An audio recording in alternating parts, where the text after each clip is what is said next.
La famille, si on ne fait pas très attention, ce que les États-Unis ont déclenché en Iran, si on ne fait pas très attention, ça va généraliser vraiment le Moyen-Orient, ça va généraliser le Golfe.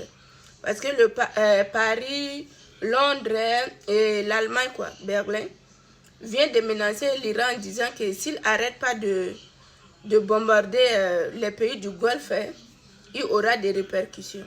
Vous comprenez? Et en vrai dire, c'est dans la logique des Iraniens d'attaquer les bases militaires américaines, l'intérêt de l'Amérique qui se trouve là-bas. Mais on se rend compte que c'est pas ça que ces pays-là veulent, quoi. Parce qu'aujourd'hui, on ne peut pas dire que l'Iran va quitter tout de suite et aller venir ici aux États-Unis faire quelque chose. C'est plus de 10 000 kilomètres. Donc, pour moi, je dis c'est tout à fait normal. Tu m'attaques et je cherche tes intérêts. Donc, on comprend que tous ces gens-là, la France, Allemagne, tous ces gens-là, même s'ils disent qu'ils n'étaient pas au courant, mais je vous assure que personne ne vous trompe. Il pleut ou neige, ils ne vont jamais être de côté iranien. Ils seront toujours avec les États-Unis. C'est des vérités.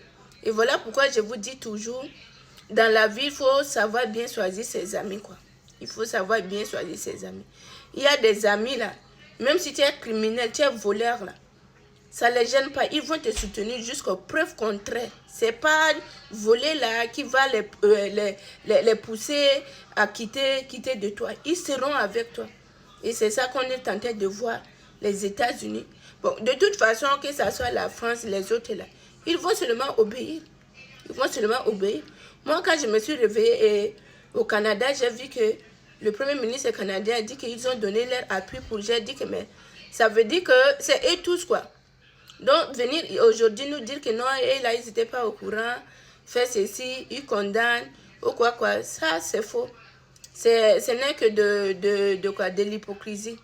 C'est l'hypocrisie, ça, c'est des médecins après la mort, là. C'est ça qu'il vient dire. Sinon, pas tout le monde était au courant et tous ils sont contents que ça s'arrive comme ça.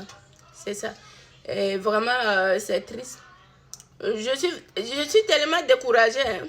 Bref, vous me voyez comme ça, mais quand je vois depuis 2026 jusqu'à aujourd'hui ce qui se passe dans le monde, depuis que le président Maduro a été kidnappé, et on voit ça multiplie. Je pose beaucoup de questions, je me remets en question. Et il y a des questions même que je pose, ça reste sans réponse. Et je sais que ça serait difficile aussi pour moi de trouver les réponses. Peut-être un jour, on aura des réponses, mais ça serait très difficile. Donc, prenez soin de vous, la famille. Le monde devient très compliqué à vivre. On n'a plus envie. Ça devient sale.